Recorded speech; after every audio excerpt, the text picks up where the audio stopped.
Minorca, designated a biosphere reserve by UNESCO in 1993, is a beautiful gateway, blessed with breathtaking landscapes and pristine beaches, many of which are only accessible by boat.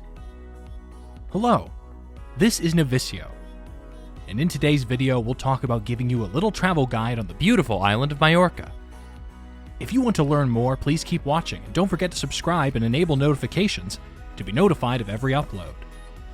For further information, please visit our website at navisyo.com, which is linked below. The Balearic Islands draw millions of visitors each year due to their year-round weather, beautiful beaches, and an active nightlife. Most go to Ibiza and Mallorca, but few go to the smaller island of Minorca, commonly known as Minorca.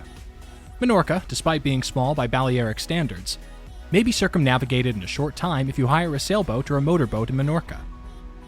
If you choose to sail in Minorca, you will be able to visit some of the island's most secluded calas or bays, which are only accessible by boat. On the other hand, hiking enthusiasts can follow the winding path of Camí de Cavalls, a 185-kilometer walking trail that leads you from one end of the island to the other while passing through steep gorges. The maritime distance from Mallorca is only 56 miles. However, it is more than double that from Ibiza, 130 nautical miles. If you plan a sailing trip with your family and friends around Minorca, you'll have a fantastic time, with memories that last a lifetime. Learn about the island. Minorca, with an area of 700 square kilometers, is the northernmost and second largest Balearic island. Minorca is divided into the Tramuntana Mountains in the north and the Mid-Yorn Hills in the south. The northern region is mountainous and rural, with a rough, craggy coastline dotted with natural coves and reddish-colored sand beaches. The coastline is softer in the south, with steep valleys, pine forests, and rocky coasts interspersed with long golden beaches. Monte Toro, located in the island's center, rises 357 meters above sea level and offers breathtaking views from the summit. Mahón, or Mahón, the island's capital, is located in a large natural harbor. The fjord-like harbor is around 5.5 kilometers long and up to 1.2 kilometers wide, and it serves as the main base for Yacht Charter Minorca. It is the largest natural harbor in the Mediterranean and the world's second largest. A ferry leaves every day for Palma de Mallorca, Barcelona, and Valencia. The San Felipe Castle at the port entrance, the Castle of La Mola, and the charming old town with meandering alleyways are only a few of Mahón's attractions. The coastline is 285 kilometers long and offers a range of sailing opportunities. After Minorca was designated as a biosphere reserve in 1993, about half of the island's land area is now protected. Adai, Esgrua, Esgrau, Son Bou, and Son Saura all have numerous natural parks. There is also an impressive underwater cave system towards the south. There are two safe harbors on the island, Mahón in the east and Ciutadella in the west. Furthermore, there are numerous bays around the coast where you can anchor. Cala de Adaya, a deep incision surrounded by pine trees and steep limestone cliffs, is a protected cove on the east coast. Cala Fornella is another safe bay. It is the only refuge from the entire north side of the island in bad weather. Minorca is an excellent sailing destination for novices and less experienced boat charter crews. There are no actual navigational problems other than movements in sometimes crowded and cramped places. There are few shallows and the flow is mild, so keep an eye on the tide. The sailing area is marked with buoys. You can also sail from Minorca to the other Balearic Islands or the Spanish mainland. If you want to go to these destinations but don't have a boat or know anyone who does, don't fret, Navisyo has you covered. First, visit navisyo.com to browse a variety of boat offerings. Then feel free to browse and choose the ideal one for you. With Navisyo, you'll never run out of boat possibilities. Mahón and its environs. We begin our voyage on one of the most tranquil Balearic islands, known as the Windy Isle, and the second largest after Mallorca. Mahón, the island's capital, is to the east and is one of the world's largest natural harbors, making it a wonderful place to start your visit. It is one of the busiest areas on the island, a popular stop for cruise ships, and the ideal city for a drink or some shopping. Life revolves mainly around the harbor, as evidenced by a stroll through the square or market.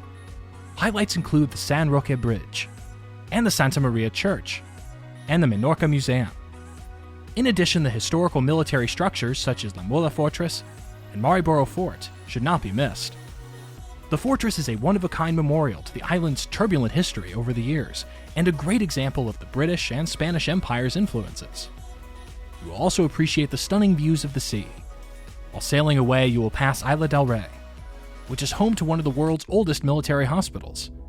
You may get some beautiful views of La Mola Fortress by climbing to the highest points in the surrounding village of Es Castell, the island's southernmost point. We recommend docking your boat and beginning your day in the lovely town of Binibeca. Its architecture is reminiscent of old fishing communities, and roaming the streets until you reach the water is a genuine treat. Don't forget to bring your camera. You can go to Calais Coves from here. Prepare to swim in a pool surrounded by a rocky environment, once a beautiful prehistoric burial ground. It's truly a magical spot. The day must come to a close in Cova d'en Exori, which is one of the best sunset views on the island. These caverns are open until morning and provide an excellent vantage point to have a drink and dance the night away. In a nutshell, this is a must-see location. The Southwest. Today we travel to the most photographed part of the island, with its classic coves surrounded by trees and cliffs, fine sand, and crystal clear waters where boats appear to float. The most well-known coves begin in Ciutadella and continue westward: Sunsaura's Sand Beach, Torqueta Cove, Macarella Cove, Macareleta Cove, Galdana Cove, Mediana Cove, and Trabalgar Cove.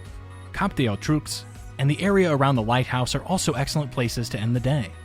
Take in the sunset while sipping a drink on the patio adjacent to the lighthouse, or from the deck of your boat. The North Coast. Many visitors spend one day of their vacation exploring the island's north. However, we believe there is so much to see that you should take 2 days if feasible. The terrain transforms in the north, becoming redder, wilder, and more daring. Nature in its purest form for many. You should also keep in mind that the coast is more slanted due to the storms that affect the area from time to time.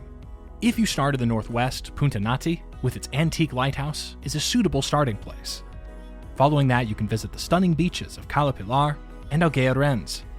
If you go east, you'll pass through Cala Pregonda, one of the most beautiful and least crowded beaches on the island, and Cavalieria, where the beach and spectacular lighthouse are a must-see. In the town of Fornelis, Cala Tirant lies farther along, where you should not only dock in the harbor to explore the picturesque town, but also eat a delicious lobster stew in one of the restaurants. Our journey to the north concludes at a beautiful location, the Favaritz Lighthouse area. The sunset from here is truly breathtaking. Ciutadella and the surrounding area. We have left Ciutadella, one of the most beautiful cities on the island. On the island's eastern side, the town of Ciutadella was the traditional capital and commercial hub until British laws forced it to relocate to Mahón. It is still lovely with cobblestone alleys, an old neighborhood, and medieval streets to explore, as well as the magnificent palaces of Salort and Torre Saura. The port has 170 spaces and can accommodate boats up to 23 meters in length. It's a genuine delight to stroll around the center, with its palaces, cathedral, tiny alleyways, and gorgeous port, where, by the way, the food is fantastic.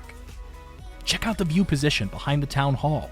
If you're lucky enough to be there on the 23rd or 24th of June, you can participate in the St. John festivals, in which horses and their riders parade around the city.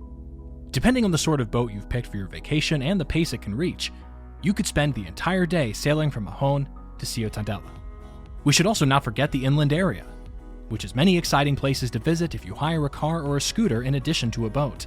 The Naveta des Tudans, the island's most well-known funerary monument, Ferreris, Es Mercadal, Monte Toro, and the island's highest point, and Ala de Yor, for example, are all worth visiting.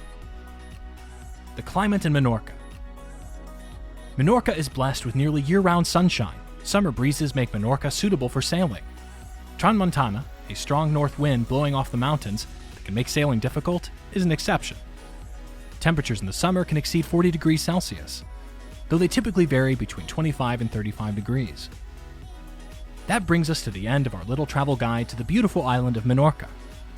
If you want to do all of that without any effort and at a very affordable price while still having a guaranteed fantastic experience, go to our website and browse through our boat offerings to choose what best suits you. Subscribe to the channel and switch on notifications to get notified of every upload if you want to learn more. This is Navisyo, and we'll see you again in our future uploads. The next adventure is right around the corner.